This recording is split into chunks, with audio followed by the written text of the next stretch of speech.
মুআজ্জাজ মুহতারাম ওয়াজিবুল ইহতারাম আল্লাহর ঘর মসজিদে আগত সম্মানিত মেহমানবৃন্দ, পর্দার অন্তরালে অবস্থানরত আমার দিনদার আবেদা সালেহা জাকেরা শাকেরা সম্মানিতা মা ও বোনেরা, মহান আল্লাহ রব্বে করিমের দরবারে আমরা গুনাহগার বান্দা আজকের এই পবিত্রতম জুমার দিনে কোরআন ও হাদিসের আলোচনার সূচনা লগ্নেই আনত মস্তকে হৃদয়ের গহীন থেকে সবটুকুন ভালোবাসা উজাড় করে দিয়ে সে মহান রব্বে করিমের দরবারে শুকর গুজার করছি যে মহান রব্বে করিম আমাদেরকে তার ঘর মসজিদের মেহমান হওয়ার জন্য আমাদেরকে কবুল করেছেন, আমাদেরকে সুস্থ শরীর দিয়েছেন, আমাদের হায়াতের মধ্যে বরকত দিয়েছেন।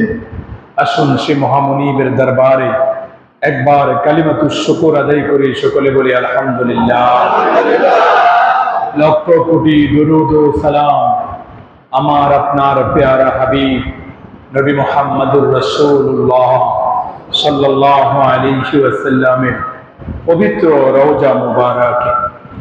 সম্মানিত হাজিরিন, আপনারা সকলে অবগত আছেন যে মাসে আমরা আছি, এই মাস হচ্ছে যুলকাদা মাস তথা হিজরি নববর্ষের একাদশতম মাস হচ্ছে এই যুলকাদা মাস। এই মাস এটি গুরুত্বপূর্ণ মাস। আল্লাহ রব্বে করিম পবিত্র কালামুল্লাহ শরীফে বলেছেন, আল হাজ্জু আশহারুন মা'লুমাত ফামান ফারাদা ফীহিন্নাল হাজ্জ ফালা রাফাস ওয়ালা ফুসুকা ওয়ালা জিদালা ফিল হজ্জ। আল্লাহ রাব্বুল আলামিন বলেছেন, আল হাজ্জু আশহুরুম মা'লুমাত, নিশ্চয়ই হজের সময়, হজের মাসগুলা নির্ধারিত। এটা আল্লাহ রাব্বে করিম নির্ধারণ করে দিয়েছেন। তিনটি মাসকে হজের মাস বলা হয় হাজরিন। এক হচ্ছে শাওয়াল, যেটা রমজানুল মুবারকের পরেই আসে। শাওয়ালের পরে জিলকাদা, যুলকাদা মাসের পরেই হচ্ছে যুলহাজ্জা মাস। হাজরিন, এই তিনটি মাস হজের মাস, আর হজ সম্পাদিত হয়ে থাকে যুলহাজ্জা মাসের ৮, ৯, ১০, ১১, ১২ এই ৫ দিন হজের কার্যক্রম অনুষ্ঠিত হয়ে থাকে।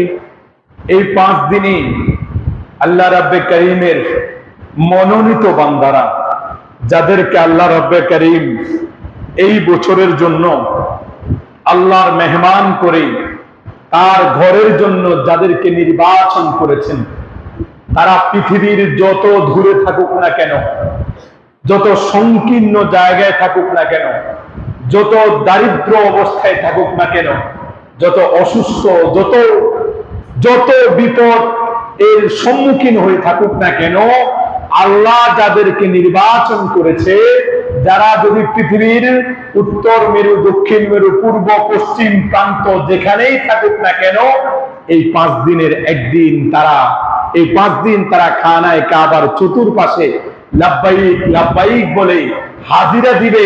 আল্লাহ তাদেরকে কবুল করে নিয়েছেন, সকলে বলি সুবহানাল্লাহ। হাজরিন,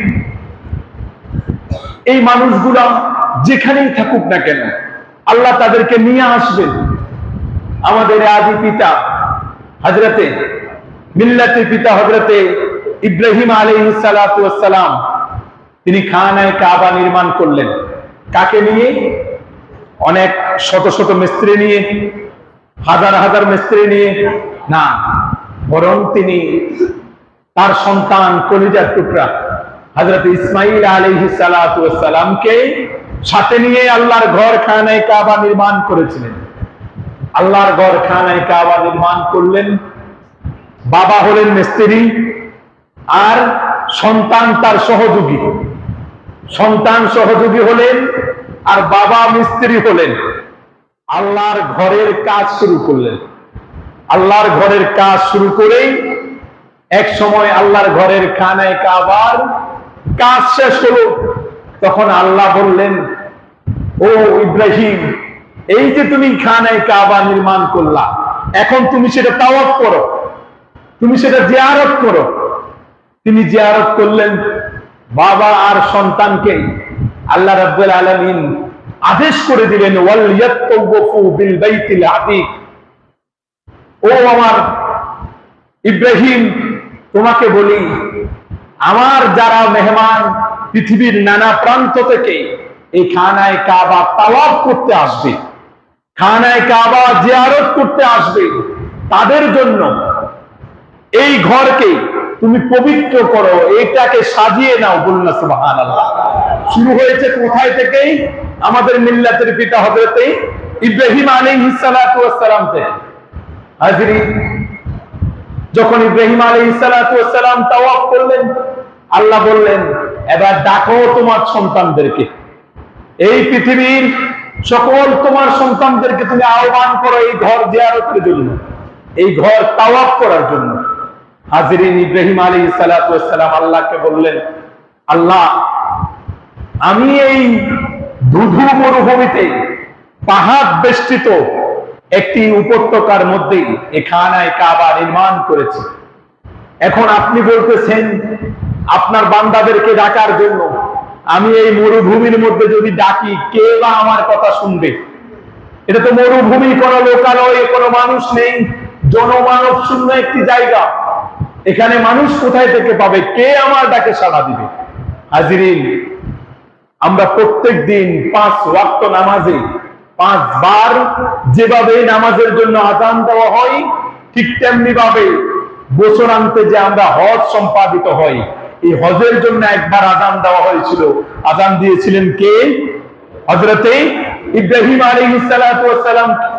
হাজরিন, আল্লাহ রাব্বুল আলামিন বললেন, ওয়াজ্জিন ফিন নাস, ও ইব্রাহিম তুমি আযান দাও আমার মানুষদের জন্য, আমার বান্দাদের জন্য। হাজরিন, ইব্রাহিম বললেন, আল্লাহ কি করে সম্ভব? মানুষ কোথায় থেকে আসবে? তখন আল্লাহ বললেন, ইব্রাহিম, তোমার দায়িত্ব আযান দেওয়া, আর এই আযানের আহ্বানকে, এই আযানের ডাককে প্রত্যেকটা মানুষের কানে পৌঁছাই দেওয়ার দায়িত্ব আমি আল্লাহ নিয়ে নিয়েছি। বলুন না সুবহানাল্লাহ।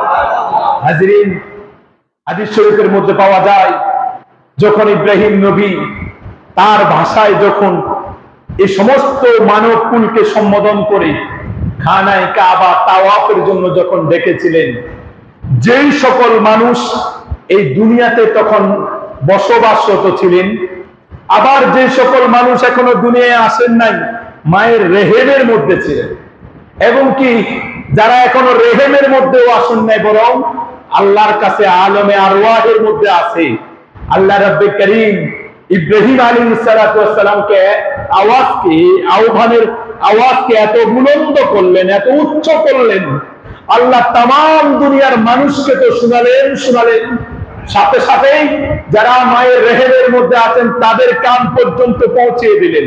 শুধু তাই নয়, বরং আলমে আরওয়াহ পর্যন্ত পৌঁছে দিলেন। ওই আলমে আরওয়াহ থেকেই, মায়ের মাতৃগর্ভ থেকেই, আর পৃথিবীর নানা প্রান্তে ছড়িয়ে ছিড়িয়ে থাকা যেই সকল মানুষ এই আওয়াজ শুনেছে আর একবার লাব্বাইক বলে সাড়া দিয়েছে, যে মানুষ যতবার এই ইব্রাহিম নবীর আওয়াজ শুনে সাড়া দিয়েছে, চাই সেই দুনিয়ায় থাকুক, চাই সেই মাতৃগর্ভে থাকুক, চাই সে আলমে আরওয়াহে থাকুক, এই দুনিয়ায় আসার পরে তাকে আল্লাহ ততবার হজ করার তৌফিক দিবেন। বলুন সুবহানাল্লাহ। হাজরিন, আযান হয়ে গেছে, হজের আযান হয়ে গেল। আল্লাহ রাব্বে করিম বললেন, ইয়াতুকা বিকুল্লি রিজালিন, ও ইব্রাহিম তুমি ডাক দাও, যদি আমার যে বান্দা যেখান থেকে সাড়া দান করবে লাব্বাইক লাব্বাইক বলে, কিয়ামত পর্যন্ত আমি তোমার জন্য দলিল করে দিলাম, যত সংকীর্ণ অবস্থায় থাকুক, যত দরিদ্র অবস্থায় থাকুক, আর যত মুসিবতগ্রস্ত অবস্থায় থাকুক, যদি তোমার ডাকে কেউ সাড়া দিয়ে থাকে, আমি আল্লাহ আমার নিজ কুদরতিতেই এই ঘরের মেহমান হিসাবে তাকে আমি কবুল করে নেব। বলল সুবহানাল্লাহ। হাজরিন, এজন্যই তো দেখেন, এই যে আমাদের দেশ থেকে যত মানুষ হজ করে, তত মানুষ সবাই কোটিপতি না, সবাই লাখপতিও না। আমাদের দেশে যারা হজ করে, খোঁজ খবর নিয়ে দেখবেন, এমন অসংখ্য মানুষ, মানে অন্তত 40% মানুষ এমন হয় যাদের হজ করার তাওফিকও থাকে না, যাদের উপর হজ ফরজ হয় নাই এরপরেও হজ করে থাকে। এমন 40% মানুষ শুধু আমাদের দেশ থেকে যায়, যাদের উপর হজ ফরজও হয় নাই, যাদের হজ করার তৌফিকও হয় নাই, কিন্তু আল্লাহ তাদেরকে কবুল করে নিয়েছেন, আল্লাহ তাদেরকে মঞ্জুর করে নিয়েছেন। সেজন্য তারা যেভাবেই হোক এই হজের কাফেলায় তারা শামিল হয়ে যায়। আসলে আপনি অবাক হবেন, আপনি আর আমি কি করি, আপনি আর আমি কি মনস্থির কি করি। দেখবেন আজকে যারা আপনারা মসজিদে এসেছেন, অনেক মানুষ আছেন যে এখনো নিয়ত করেন নাই যে হজ করব, এখনো কি করেন নাই, নিয়ত করেন নাই। কেন? আপনি বলবেন যে হুজুর আমার থাকা খাওয়ার জায়গা নাই, আমার এক বেলা আনলে আরেক বেলা খাইতে পারি না, এখনো পর্যন্ত ভালোভাবে সংসারিক খরচ আদি বহন করার মতো তৌফিকও আমার নাই, আমার ছেলে সন্তানগুলোকে এখনো পর্যন্ত আমি কোনো ভালো কর্মসংস্থানের ব্যবস্থা করে দিতে পারি নাই, আমার কন্যা সন্তানদেরকে এখনো সুপাত্রস্থ করতে পারি নাই, এখনো পর্যন্ত আমি আমার বসবাসের জায়গাটা ঠিক করতে পারি নাই, সেখানে 5 লাখ টাকা 7 লাখ টাকা ব্যয় করে হজ করব এই ইচ্ছাটাই তো আমার জাগে না। হাজিরিন, দেখবেন আমাদের সমাজের মানুষগুলো, আপনি যদি খবর নিয়ে দেখেন, মানুষগুলো হজের ইচ্ছা করে না, মানুষ হজের ইচ্ছা করার সাহস পায় না। তারা মনে করে যে আমার কাছে টাকা নাই তো আমি হজ করব কিভাবে। অথচ আপনি যদি পড়াশোনা করেন, আপনি যদি একটু ব্যাখ্যা বিশ্লেষণ করেন, তাহলে আপনি দেখতে পাবেন এই যে হজ শব্দটা আরবি শব্দ, এর অর্থ এই নয় যে হজ শব্দের অর্থ হচ্ছে টাকার মালিক হওয়া, হজ শব্দের অর্থ সম্পদের মালিক হওয়া, এটা হজের অর্থ নয়। বরং হজ শব্দের অর্থ হচ্ছে আল কাসব, ইচ্ছা পোষণ করা। কি করা? ইচ্ছা পোষণ করা। এখন বলেন, ইচ্ছা কি শুধু ধনী মানুষরা করতে পারে নাকি গরিবরাও করতে পারে? ইচ্ছা কি শুধুমাত্র সুস্থ মানুষ করতে পারে নাকি অসুস্থ মানুষও করতে পারে? ইচ্ছা কি শুধুমাত্র যুবক শ্রেণীর মানুষরা করতে পারে নাকি বৃদ্ধ, যারা এখন বৃদ্ধ হয়ে গেছে তারাও করতে পারে? বলেন, ইচ্ছার আপনার মনের শক্তির কি কোনো সীমাবদ্ধতা আছে? কোনো সীমাবদ্ধতা নাই। সেখানে আপনি কেন কার্পণ্য করলেন? আপনি কেন নিজে নিজে এই চিন্তা করলেন যে আমার দ্বারা বুঝি হজ হবে, যে আমি ঘর সংসার চালাতে পারি না, সারাদিন সিএনজি চালানোর পরে 1000 টাকা ইনকাম করে আমার দ্বারা কি সম্ভব হজ করা? হাজিরিন, হজ মানে টাকার মালিক হওয়া নয়, হজ মানে সম্পদের মালিক হওয়া নয়। হজ মানে হচ্ছে আপনার অন্তরে খানায় কাবার প্রেম জাগিয়ে তোলা। হজ মানে হচ্ছে খানায় কাবার মেহমান হওয়ার জন্য নিজের মধ্যে ইচ্ছা পোষণ করা।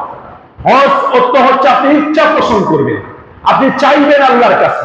আল্লাহ বলেন, তুমি চাও, আমি আল্লাহ আমার কুদরতি শক্তিতে তোমাকে হাফি হিসাবে তোমার মৃত্যুর আগে আমি তোমাকে কবুল করে নেব। বলল সুবহানাল্লাহ। হাজিরিন, কারণ হজ শব্দের অর্থ হচ্ছে ইচ্ছা পোষণ করা। এমন অসংখ্য মানুষ যাদেরকে আমি দেখেছি, আপনারাও দেখেছেন, যে হজ করার সামর্থ্য নাই। আমি যে মাদ্রাসা অধ্যয়ন করেছি সেখানে দারোয়ান দুইবার হজ করেছে, বেতন কত না হলে 10,000 টাকা। 10,000 টাকা। আপনারা এই যে ভিডিও ফুটেজ দেখেন না, এই ভিডিও ফুটেজ দেখলেও তো আপনারা বুঝতে পারবেন যে এই যে আমাদের হাজী সাহেবরা হজে যাচ্ছেন, আপনি যদি দেখেন মুখের অবস্থা, পোশাকের অবস্থা দেখলেও আপনি বুঝতে পারবেন যে এরা 5-7 লাখ টাকা খরচ করে যাওয়ার মতো এদের সামর্থ্য নাই।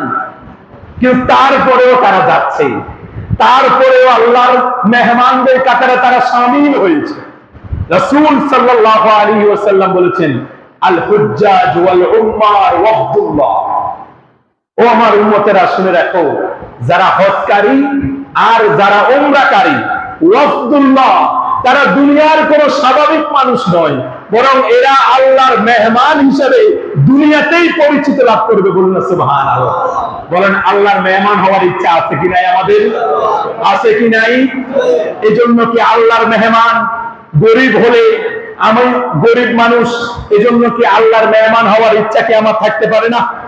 আমি অসুস্থ মানুষ, কেমনে যাব সেটা আল্লাহ ভালো জানে, কেমনে নিবে সেটা আল্লাহ ভালো জানে। আমার চাওয়া হচ্ছে ইচ্ছা পোষণ করা, শুধু ইচ্ছা করা। যদি আপনি ইচ্ছা করতে পারেন, আজকের এই জুমার দিন থেকে যদি আপনি শপথ নিতে পারেন যে আমাদের ইমাম সাহেব, খতিব সাহেব বলেছেন হজ মানে টাকার মালিক হওয়া নয়, হজ মানে সম্পদের মালিক হওয়া নয়, হজ শব্দের অর্থ হচ্ছে ইচ্ছা পোষণ করা। এখন ইচ্ছা পোষণ করতে পারলেই আপনি যদি অন্তরের অন্তঃস্থল থেকে, যদি আপনি হৃদয়ের গহীন থেকে আল্লাহকে যদি ডাকি বুঝাতে পারেন যে আল্লাহ, আমি আপনার ঘরের মেহমান হতে চাই, আমি আপনার ঘরের মেহমান হব, কিভাবে যাব সেটা আমি জানি না, কিভাবে যাওয়া লাগবে, কি হবে আমার পাথেও, কি আমার কোনো সামর্থ্য নেই, আমার পাথেও আমার শারীরিক সুস্থতা, আমার নানা মুসিবত থেকে আমাকে উদ্ধার করে তোমার খানায় কাবা নেওয়ার দায়িত্ব তোমার, আমি ইচ্ছা পোষণ করেছি। হাজিরিন, যদি অন্তরের অন্তঃস্থল থেকে ইচ্ছা পোষণ করতে পারেন আর প্রত্যেক নামাজের পরে যদি আল্লাহর কাছে হাত তুলে দুই চোখের পানি ছেড়ে দিয়ে রোনাজারি করতে পারেন, আপনি আমার থেকে শুনে রাখেন, আপনার মৃত্যুর আগে আগে আল্লাহ আপনাকে খানায় কাবা অবশ্যই জিয়ারত করাবে। আল্লাহ আমাদের সকলকে কবুল করুন, সকলে বলে আমিন। এখন বলেন, ইচ্ছা করা লাগবে কি লাগবে না? ইচ্ছা করা লাগবে কি লাগবে না? হাজিরিন, এই খানায় কাবা দুনিয়ায় আসলেন আপনার মতো দুই পা, দুই হাত, দুই চোখ বিশিষ্ট মানুষগুলা খানায় কাবা জিয়ারতে যায়। তারা খানায় কাবাটা ধরে, তারা খানায় কাবাটা ধরে আল্লাহর দরবারে দরখাস্ত করে। হাজিরিন, আপনারা যারা হজ উমরা করেছেন দেখেছেন যে হেরেম শরীফ আর খানায় কাবার মাঝখানে যে জায়গাটা, যেটাকে মাতাফ বলা হয়, এটা কিন্তু এমন অত বড় জায়গা নয়। এই জায়গাটার মধ্যে ১.৫ লক্ষ নবী রাসূল সকলেই এখানে তাশরীফ এনেছিলেন, সকলেই এই খানায় কাবা ধরে আল্লাহর কাছে ফরিয়াদ করেছিলেন। হাজিরিন, শুধু নবী রাসূলগণ নয়, বরং আল্লাহর নবী মুহাম্মদুর রাসূলুল্লাহ সাল্লাল্লাহু আলাইহি ওয়াসাল্লামের রেখে যাওয়া লক্ষাধিক সাহাবা সকলেই এই তাওয়াফ, এখানেই তাওয়াফ করেছিলেন।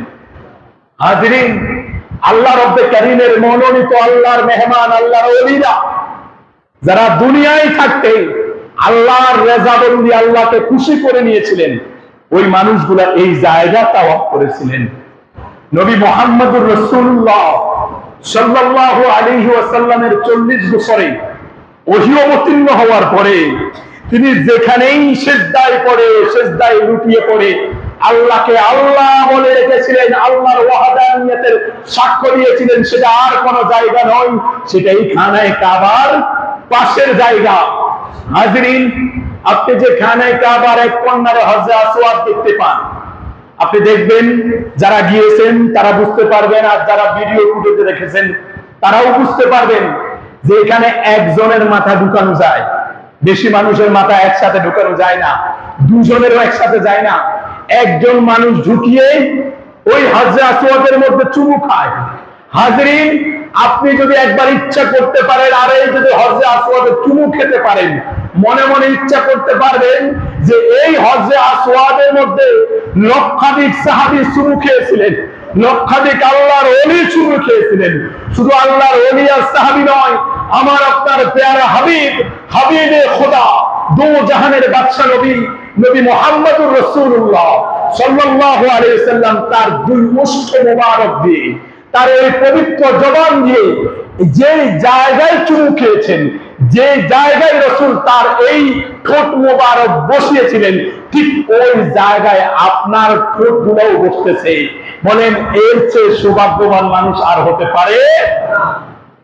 হাজিরিন, এমন জায়গায় আপনি যাবেন, আরাফাতের ময়দানে হবেন, লক্ষ লক্ষ মানুষ একসাথে হবে।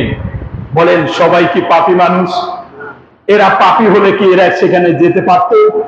হাজিরিন, হজের জন্য শর্ত হচ্ছে হালাল টাকা উপার্জন করা, হালাল টাকা দিয়ে হজ করতে যাওয়া।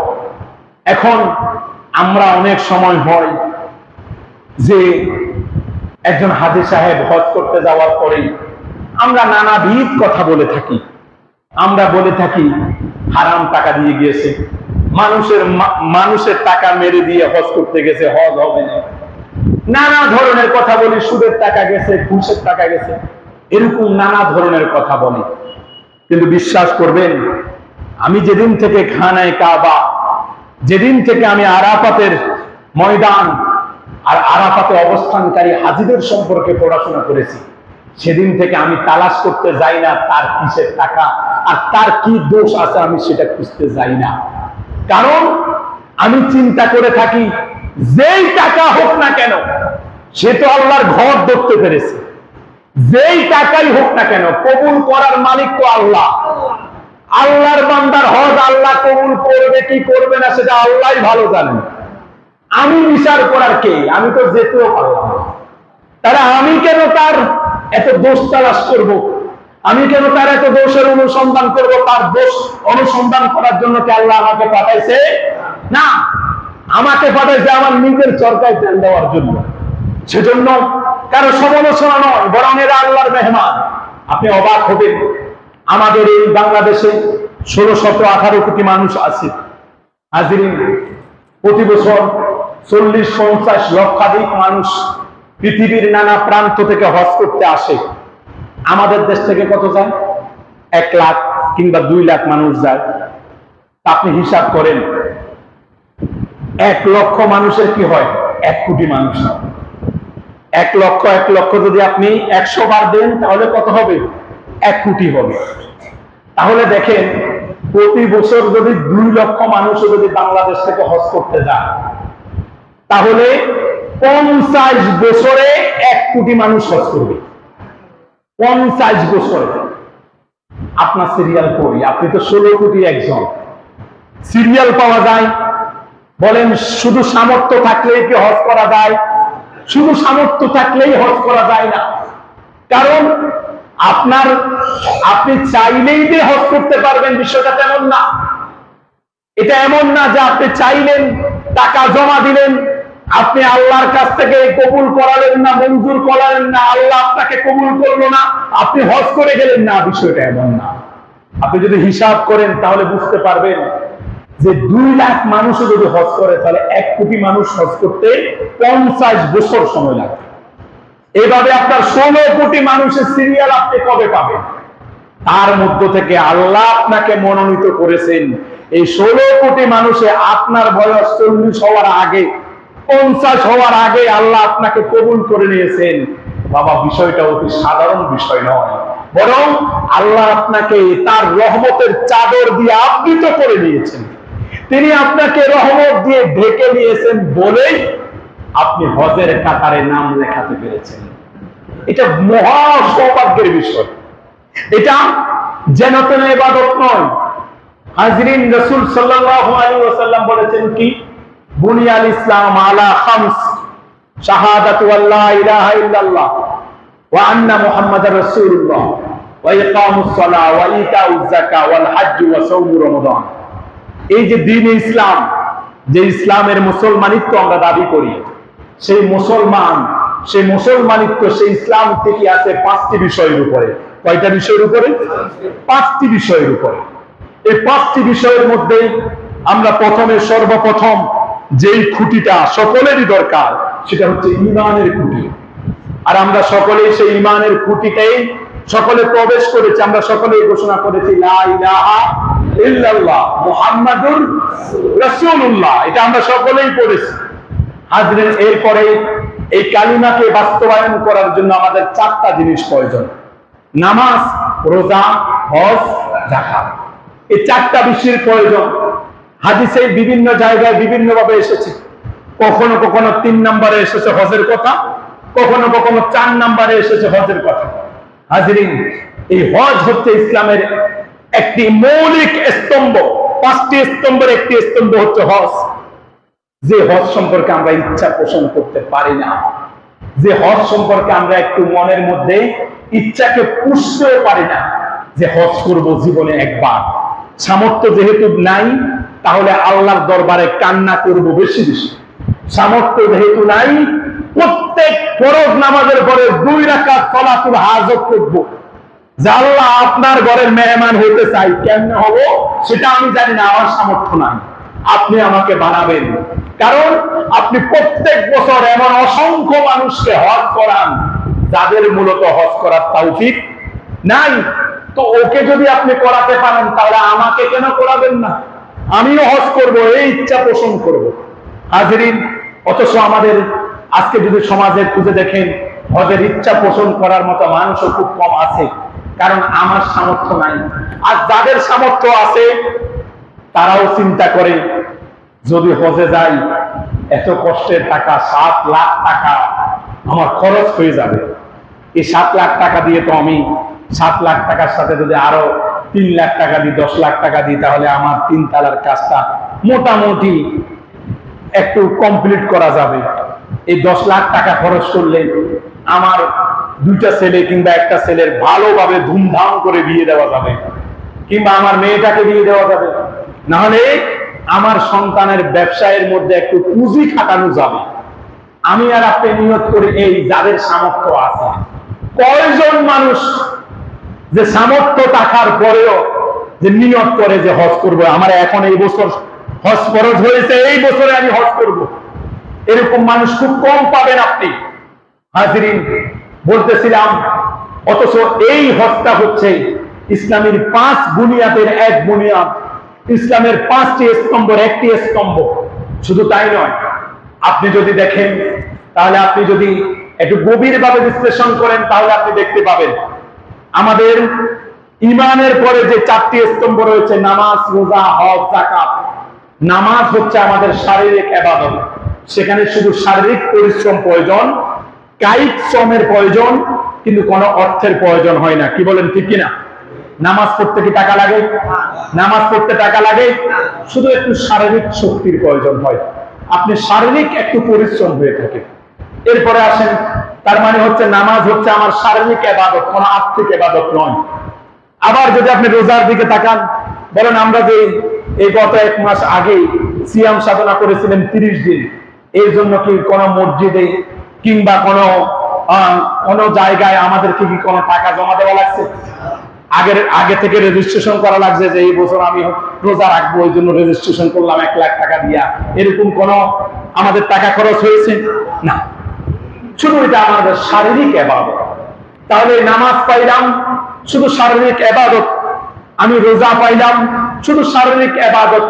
এরপরে যদি আপনি যাকাতের দিকে তাকান, তাহলে যাকাত আপনার হচ্ছে আর্থিক ইবাদত। বলেন, যাকাতের মধ্যে দিতে কি, যাকাত দিতে কি আপনার শারীরিক পরিশ্রম হয়? কথা বলেন, একটু শারীরিক পরিশ্রম হয়? আপনার শারীরিক পরিশ্রম হয় না, বরং আর্থিক আপনার অর্থ ব্যয় করা লাগে। হাজিরিন, তাহলে আপনি নামাজ পাইলেন এক কেন্দ্রিক ইবাদত, শুধু শারীরিক। আপনি রোজা পাইলেন শুধু শারীরিক, এক কেন্দ্রিক ইবাদত। আপনি যাকাত পাইলেন যে এটা হচ্ছে আপনার আর্থিক ইবাদত, এটা শারীরিক ইবাদত নয়। কিন্তু হজ এমন এক ইবাদত যেটা আপনার শারীরিক ইবাদত, যেটা আপনার আর্থিক ইবাদত। হাজিরিন, যেটা আপনার শারীরিক ইবাদত সেটা আবার আপনার আর্থিক ইবাদত। কারণ আমরা যখন হজ করতে যাই আমাদের টাকা লাগে কি লাগে না? অর্থ ব্যয় করার প্রয়োজন হয় কি হয় না? এখন শুধু অর্থ ব্যয় করে আপনি যদি বাংলাদেশ বসে থাকেন, আপনার হজ হবে না, বরং ওই খানায় কাবার চারপাশের মাতাফের মধ্যে আপনি লক্ষ লক্ষ মানুষের সাথে একসাথে আপনাকে তাওয়াফে জিয়ারত করা লাগবে, তাওয়াফে বিদা করা লাগবে আপনাকে। ওই লক্ষ লক্ষ মানুষের মধ্যে এই কঠিন গরমের মধ্যে আপনাকে করা লাগবে। আপনাকে 8-9 তারিখে আপনাকে মিনা মুজদালিফায় অবস্থান করা লাগবে। লক্ষ লক্ষ মানুষ, কত মানুষ হিট স্ট্রোকে মারা যায় হজ করতে গিয়ে। হাজিরিন, এই আরাফাতের ময়দানে আমাদের এই যে তাপমাত্রা, এই তাপমাত্রা আমরা অতিষ্ঠ হয়ে যাচ্ছে। অবশ্য আমরা সকলেই জানি আমাদের তাপমাত্রা থেকে সৌদি আরবের তাপমাত্রা আরো বেশি। সেখানে লক্ষ লক্ষ মানুষের যে একটা তাপমাত্রা থাকে, আবার সূর্যের একটা তাপমাত্রা, ওই তাপমাত্রা নিয়ে আপনাকে আরাফার ময়দানে থাকা লাগে কি লাগে না? তাহলে আরাফায় থাকা লাগে, মিনা মুজদালিফায় থাকা লাগে, আপনাকে পাথর নিক্ষেপ করা লাগে। আপনারা যারা গিয়েছেন ওমরা করতে, তারা আপনারা দেখেছেন আমরা যে সাফা মারওয়া সাই করি, এটা কি মনে করেন খুব কম কষ্টের কাজ? এখানে কিন্তু একবার যাওয়ার পরে আরেকবার আসার পরে সাফা থেকে মারওয়া, মারওয়া থেকে যখন আপনি সাফায় আসবেন দেখবেন আপনার একটু শারীরিক কষ্ট হবে। হাজিরিন, 2-4 বার করলে দেখবেন আপনার যারা একটু বৃদ্ধ মানুষ তাদের একটু বসে থাকা লাগে, এরপর আবার শুরু করে। এই 7 বার করতেই আপনার কিন্তু শারীরিক পরিশ্রমের প্রয়োজন আছে। তাহলে দেখেন, হজ এমন একটি ইবাদত যেখানে শারীরিক শক্তিরও প্রয়োজন হয়, আবার আর্থিক ব্যয়েরও প্রয়োজন হয়। বলেন, যেখানে উভয় প্রকার শক্তি প্রয়োগ করার আগে ওই ইবাদতের মূল্য কি কম না বেশি? যে ইবাদতে আপনার কষ্ট বেশি ওই ইবাদতের মূল্যও বেশি। যে ইবাদতে আপনার কষ্ট উপার্জিত, দেখবেন অনেক মানুষ আছে বিয়ে বাড়িতে গেলে নিজে নিজে স্থির করে যে একটু কাজ করে দিব, কিন্তু তারপর টাকা দিব না। কারণ টাকা দিতে মানুষের কষ্ট বেশি লাগে, অনেক কষ্ট উপার্জিত টাকা। কিন্তু আল্লাহর রাস্তায় যখন আপনি হজ করতে যাবেন তখন আপনি কি টাকাকে সংকুচিত করতে রাখতে পারবেন? না, এখানে আপনার 2 কোরবানি একসাথে দেওয়া লাগে। আপনার শারীরিক কোরবানি দেওয়া লাগে, আপনার আর্থিক কোরবানি করা লাগে। সেজন্যই তো আল্লাহ রাব্বুল আলামিন বলেছেন, আল্লাহর হাবিব সাল্লাল্লাহু আলাইহি সাল্লাম বলেছেন, আল হুজ্জাজ ওয়াল উম্মার ওয়াবদুল্লাহ, যারা এই উভয় শ্রেণীর পরিশ্রম করে যখন হজ করবে, আর এই হজ করে যখন আল্লাহর ঘরের জন্য রওনা হবে, তখন সে কোনো স্বাভাবিক দুনিয়ার স্বাভাবিক মানুষ থাকবে না, বরং দুনিয়ায় থেকে আরশে আজিমের মালিক আল্লাহর মেহমানে সে পরিণত হয়ে যাবে। বললেন সুবহানাল্লাহ। শুধু তাই নয়, আল্লাহর হাবিব সাল্লাল্লাহু আলাইহি ওয়াসাল্লাম বলেছেন, যখন ওই মানুষটা হজ করতে যাবে, তা আল্লাহ বলে, আল্লাহর হাবিব বলেছেন, এটা তো আল্লাহর মেহমান হয়েছে। তা আল্লাহর মেহমানকে আল্লাহ কি দিয়ে মেহমানদারি করাবে? আপনি যখন খানায়ে কাবা প্রথম দেখবেন, আপনি যখন খানায়ে কাবার দিকে প্রথম তাকাবেন, প্রথম নজর দেওয়ার সাথে সাথে হাদিস শরীফের মধ্যে এসেছে, যখন কোন মানুষ খানায়ে কাবা দেখে, খানায়ে কাবার দিকে তাকিয়ে প্রথম দৃষ্টিতে যেই 3টা দোয়া করে, আল্লাহ রব্বে কারীম সব দোয়া ফিরিয়ে দিলেও এই 3টা দোয়া খানায়ে কাবার সম্মানে আল্লাহ কবুল করে থাকেন। বলুন সুবহানাল্লাহ। আপনি তাওয়াফ করবেন, তাওয়াফ করতে করতে আপনি ক্লান্ত হয়ে যাবেন। এই ক্লান্ত হয়ে আপনি যখন পাশে দেখবেন, ফিরে দেখবেন, আপনার জন্য আল্লাহ রব্বে কারীম জান্নাতের নহরে আবে জমজমের পানি আপনার জন্য তৈরি করে রেখেছেন। প্রত্যেক দিন কত মানুষ, লক্ষাধিক মানুষ এই পানি পান করে। বলেন, আজ পর্যন্ত কোন নিউজ হতে কি কখনো দেখেছেন যে খানায়ে কাবার পাশে জমজম কূপের পানি মধ্যে ঢাকা পড়ে গেছে, জমজম কূপের পানি আটকা পড়ে গেছে, জমজম কূপের পানি শুকিয়ে গেছে? এই পর্যন্ত কোন নিউজ শুনেছেন? হাজিরিন, নাস্তিক হওয়ার জন্য একজন মানুষের অনেক যুক্তির প্রয়োজন। একজন মানুষ যদি আল্লাহকে তালাশ করতে চায়, আল্লাহকে যদি খুঁজতে চায়, আল্লাহকে যদি পাইতে চায়, এক আবে জমজম, এক জমজমের পানি তার হেদায়েতের জন্য যথেষ্ট হয়ে যেতে পারে। বলুন সুবহানাল্লাহ। এই যে হজ করতে যাবে 40 লক্ষাধিক মানুষ, এই মানুষগুলা 1 মাস 1.5 মাস এখানে থাকবে। তারা সকলেই দেখবেন পানি কিনেও খায় না, বলে যে জমজমের পানি খাবে। আমরা যে উমরায় গেলাম, আমরা তো নিজেরা যতক্ষণ থাকতাম ততক্ষণ খাইতাম, খাওয়ার পরে যখন আবার হোটেলে আসবো তখন আবার সেটা ভরে নিয়ে আসি যে আল্লাহর ঘরের পাশে থাকবো আর অন্য পানি খাবো। এটা কি হতে পারে? না, এটা হতে পারে না। বরং আল্লাহর ঘরে এসেছি, আল্লাহর দেওয়া নিয়ামতের পানি খাবো, এই জমজমের বিশুদ্ধ পানি খাবো। যে আজকের বিজ্ঞান অবাক হয়ে গেল শুধু জমজমের পানিকে নিয়ে গবেষণা করে। তারা অবাক হলো, এত পিওর পানি সারা বিশ্ব খুঁজে কোথাও পাওয়া যায়। আজ পর্যন্ত কেউ এমন পিউরিফাই, এমন বিশুদ্ধ পানির সন্ধান আর কোথাও পাওয়া গিয়েছে?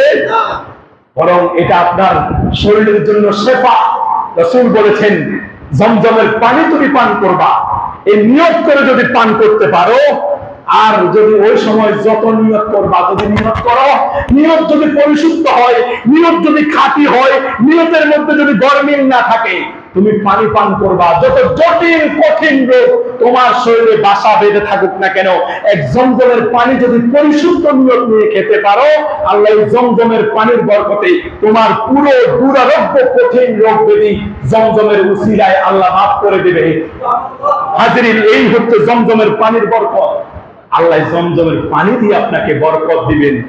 হাজিরিন, আল্লাহর হাবিব সাল্লাল্লাহু আলাইহি ওয়াসাল্লাম বলেছেন, একজন হজকারী যখন হজ করার জন্য রওনা দেয়, তখন রওনা দেওয়ার পরে যখন মানতাফা উসবুআন, যখন সে 7 চক্কর দেয়, ইউহসিহি ওয়া সাল্লা রাকাতাইন, 7 চক্কর পরিপূর্ণ করার পরে মাকামে ইব্রাহিমের পিছনে দাঁড়িয়ে 2 রাকাত ওয়াজিব নামাজ পড়ে, আল্লাহর হাবিব সাল্লাল্লাহু আলাইহি ওয়াসাল্লাম বলেন, কানা লাহু কাইদুল রাকাবা।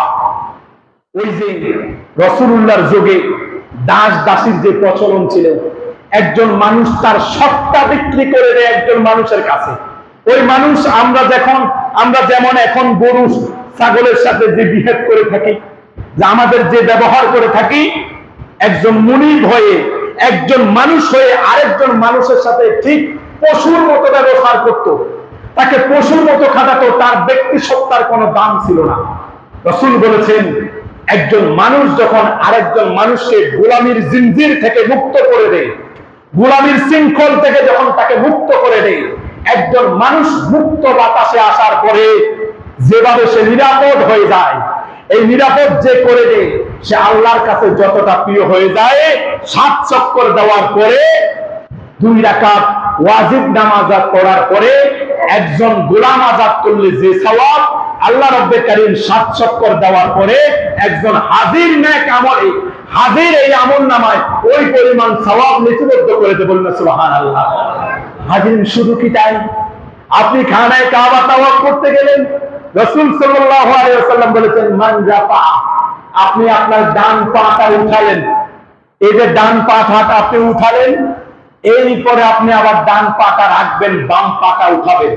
রাসূল বলেছেন, আল্লাহর মেহমানকে আল্লাহ কি দিয়ে মেহমানদারি করাচ্ছেন, কেমন ভাবে মেহমানদারি করাচ্ছেন। আপনি যখন ডান পাটা যখন একজন তাওয়াফকারী উঠালো, এই ডান পা উঠানোর সাথে সাথে আল্লাহ রাব্বে কারীম ফেরেশতাদেরকে ডেকে বলে, ও আমার ফেরেশতা, আমার খানায় কাবার মেহমান, আমার ঘরের মেহমান, আমার মেহমান হয়ে আসার পরে ডান পাটা উঠালো, যাও তার আমলনামা থেকে 10টা গুনাহ তুমি মাফ করে দাও। বলুন না সুবহানাল্লাহ। শুধু 10টা গুনাহ নয়, রাসূল বলেছেন তার নেক আমলের দরজায়, তার এই আমলনামায় 10টা আমল লিপিবদ্ধ করে দাও। বলুন না সুবহানাল্লাহ। শুধু তাই নয়, আমার ঘরের মেহমান, যাকে আমি একটু আগে আবে জমজম দিয়ে মেহমানদারি করেছি, সে মানুষটার আমি তাকে একটা মানুষ আজাদ করে দেওয়ার সওয়াব দিয়েছি, প্রত্যেকটা কদমে কদমে 10টা নেকি দিয়েছি, 10টা গুনাহ মাফ করে দিয়েছি। শুধু তাই নয়, হাবিব আপনি আপনার উম্মতদেরকে বলে দেন, যদি কেউ একনিষ্ঠ নিয়ত নিয়ে যদি হজ করে তাওয়াফ করতে পারে, 10 গুনাহ মাফ করবে, 10টি সওয়াব দেবে প্রত্যেকটি কদমে কদমে, এবং কি তার মর্যাদাকে আর যে জায়গায় তার মর্যাদা আছে ওই জায়গা থেকে 10 গুণ তার মর্যাদা বুলন্দ করে দেবে। বলুন সুবহানাল্লাহ। প্রত্যেক কদমে কদমে যদি এত সওয়াব পাওয়া যায়, বলেন ওই মানুষটার কি আর কোনো গুনাহ থাকে? আল্লাহর কাছে দরখাস্ত করেন, আল্লাহ জীবনে একবার হজ করতে চাই। লক্ষাধিক মানুষ, অনেক দেখবেন কৃষ্ণাঙ্গ মানুষ, শ্বেতাঙ্গ মানুষ, মানুষ কত কালো হতে পারে সেটা আপনি খানায় কাবার পাশে গেলে আপনি দেখতে পাবেন। মানুষ কত নয়াবিরাম সুন্দর হতে পারে সেটাও আপনি খানায় কাবা গেলে দেখতে পারেন। মানুষ কত শর্ট হতে পারে, খাটো হতে পারে, সেটা আপনি দেখতে পাবেন খানায় কাবা গেলে। আপনি দেখতে পাবেন মানুষ কত শক্তিমান হতে পারে, আপনার মতো 2-4টা মানুষকে হাত দিয়ে সরাতে পারে, এমন মানুষ আপনি দেখতে পাবেন খানায় কাবা গেলে। আপনি দেখতে পাবেন যে মানুষগুলা কত লম্বা হতে পারে, এই মানুষগুলো আপনি খানায় কাবার চত্বরে গেলে দেখতে পাবেন। আপনি অবাক হবেন। আপনার বর্ণ ভিন্ন হতে পারে, আপনার লম্বা শর্ট কিংবা লম্বা হতে পারে, আপনার ভাষা ভিন্ন হতে পারে, কিন্তু সকল মানুষের জবানে একই কালিমা আল্লাহ রাব্বুল কারীম জারি করে দিয়েছেন পৃথিবীর সূচনা লগ্ন থেকে কিয়ামত পর্যন্ত। লাব্বাইক আল্লাহুম্মা লাব্বাইক, লাব্বাইক লা শারীকা লাক লাব্বাইক, ইন্নাল হামদা ওয়ান নি'মাতা লাক ওয়াল মুলক লা শারীকা লাক। আল্লাহ যত গুনাহ করে থাকি কিনা কেন, যত শক্তি সামর্থ্যের বড়াই করি না কেন, যত ক্ষমতার মস্তদে বসে নিজেকে ক্ষমতাবান ভাবি না কেন, আজকে তোমার কাছে নত হয়ে গেলাম, বললাম লাব্বাইক। আল্লাহ আপনার গোলাম হাজির হয়ে গেলাম, আল্লাহ আপনার গোলাম হাজির হয়ে গেলাম। লা শারীকা লাক লাব্বাইক, আপনার সাথে কোনো অংশীদার নাই। ইন্নাল হামদা ওয়ান নি'মাতা লাক ওয়াল মুলক, আল্লাহ যত প্রশংসা, যত গুণকীর্তন রয়েছে, যত নিয়ামত রাজির প্রশংসা রয়েছে, যত রাজাদিরাজ, যত রাজত্ব রয়েছে, সবকিছুর একচ্ছত্র ক্ষমতার মালিক আপনি আল্লাহ। এই আপনার কানায় কাবা বলে সাক্ষ্য দিয়ে দিলাম লাব্বাইক আল্লাহুম্মা লাব্বাইক। হাজিরিন, সকল মানুষ একসাথে বলতে থাকে। যদি ওই বলতে বলতে যদি কোন একজন মানুষের কথা যদি আল্লাহ কবুল করে নেয়, বলেন আপনাকে কি খালি হাতে ফিরাই দেবে? এজন্য রাসূল বলেছেন, যদি খানায় কাবা তাওয়াফ করতে পারো, আমি তোমাকে, আল্লাহ তোমাকে এমন দিবে যে তোমাকে গোলাম আজাদ করার মতো সওয়াব তোমাকে দিবে। প্রত্যেক কদমে 10 নেকি দিবে, প্রত্যেক কদমে। হাজিরিন, আমাদের তো এমন হয়, সারাদিন পরিশ্রম করার পরে সন্ধ্যা বেলায় আমি যার কাজ করি সে আমাকে প্রতিদান দিয়ে থাকে। হাজিরিন, আপনি রাসূলুল্লাহর হাদিস পড়লে আপনি অবাক হয়ে যাবেন। হজ কত মকবুল ইবাদত যে আপনাকে সন্ধ্যা পর্যন্ত অপেক্ষা করাবে না, বরং আপনি ডান পা দিয়েছেন তো ডান পা রাখার আগেই আপনার আমলনামায় 10 নেকি লিপিবদ্ধ হয়ে যাবে। বলুন সুবহানাল্লাহ। হাজিরিন, আপনার 10টা গুনাহ ক্ষমা করার জন্য আল্লাহ সন্ধ্যা পর্যন্ত অপেক্ষা করবে না, বরং কদম পালানোর সাথে সাথে আপনার গুনাহ মাফ হয়ে যাবে, আপনার মর্যাদা বুলন্দ হয়ে যাবে। রাসূল বলেছেন, শুধু এতটুকুর মধ্যে সীমাবদ্ধ নাই। মান হাজ্জাল বাইত, যে ব্যক্তি এই খানায় কাবা তাওয়াফ করবে, ফালাম ইয়ারফুস ওয়ালাম ইয়াফসুক, কোন অশ্লীল কাজ করবে না, কোন গুনাহের মধ্যে লিপ্ত হবে না। যদি এই কাজ করে যদি 5টা দিন যদি সব কাজ থেকে মুক্ত থাকতে পারে, 8, 9, 10, 11, 12, রাসূল কি বলেন দেখেন। আপনি হজ করে আপনি যখন বাড়িতে আসবেন, তখন রাসূল সাল্লাল্লাহু আলাইহি সাল্লাম তার পবিত্র জবান দিয়ে ঘোষণা দিয়েছেন, রাজাআত কায়াউমিন ওয়ালাদাতহু উম্মুহু। একজন নারী তার সদ্য ভূমিষ্ঠ সন্তান দুনিয়াতে খালাস করার পরে ওই মানুষটা যত নিষ্পাপ থাকে, একজন হাজী হজ করার পরে বাড়িতে আসার সাথে সাথে আল্লাহ রাব্বুল কারীম ওই সদ্য ভূমিষ্ঠ সন্তানের মতো একজন হাজীকে নিষ্পাপ করে দেবে। সুবহানাল্লাহ। হাজিরিন, বলেন এই যে গুনাহগুলা ধুয়ে মুছে আপনাকে নিষ্পাপ করে দিল, গুনাহ তো চলে গেল, আপনার আমলনামা কি আছে কি নাই? আমলনামা কি আছে কি নাই? একটু জোরে বলেন, আমলনামা কি আছে কি নাই? দেখেন, গুনাহগুলা মাফ হয়ে গেল আর আমলনামায় আপনার নেকি ভরপুর হয়ে গেল। আর যখনই ভরপুর হয়ে গেল, তখন রাসূল সাল্লাল্লাহু আলাইহি ওয়াসাল্লাম বলেছেন কি? দেখেন, রাসূলুল্লাহর প্রত্যেকটা হাদিস আপনি গবেষণা করলে আপনি হজ করার জন্য পাগল হয়ে যাবেন। এখন থেকে টাকা জমানো শুরু করবেন যে আমি হজ করতে চাই। রাসূল বলেছেন, রাজাআত কায়াউমিন ওয়ালাদাতহু উম্মুহু, তুমি সদ্য ভূমিষ্ঠ সন্তানের মতো নিষ্পাপ হয়ে যাবে। শুধু তাই নয়, তোমার গুনাহ তো মাফ হয়ে গেল আর আমলনামায় নেকির পাহাড় হয়ে গেল। তখন তোমার অবস্থা কেমন হলো? রাসূল বলেছেন, তখন তোমার হজটা হচ্ছে কবুল হজ, আল হাজ্জুল মাবরুর। আর যখন তোমার হজটা কবুল হয়ে গেছে, তখন আল্লাহর হাবিব বলেছেন, লাইসা লাহু জাযাউন ইল্লাল জান্নাহ। যেমনি ভাবে নো আর নেভারের মধ্যে যতটা পার্থক্য, ঠিক লা আর লাইসার মধ্যে ততটা পার্থক্য। রাসূল বলেছেন, লাইসা লাহু জাযাউন ইল্লাল জান্নাহ। যদি নিষ্পাপ হয়ে দুনিয়াতে আর যদি তোমার বাড়িতে ফিরে আসো, ফিরে আসার পরে তুমি নিষ্পাপ হয়ে গেলে, তাই শুধু তাই নয়, তোমার হজটা হয়ে গেল হজ্জে মাবরুর।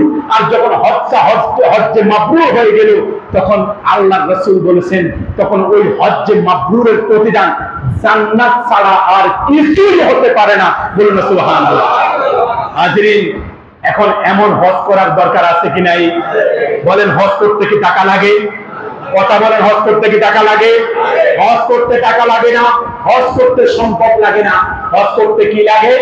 একটা মনের ইচ্ছা লাগে। কি লাগে? বলেন, ইচ্ছা করতে রাজি আছি আমরা?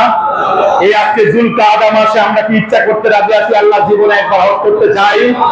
আল্লাহ একবার হজ করে, মাবরুর হজ করে আপনার রেখে দেওয়া মুমিন বান্দাদের জান্নাতের অধিবাসী হতে চাই। এটাকে আমরা চাই কি চাই না?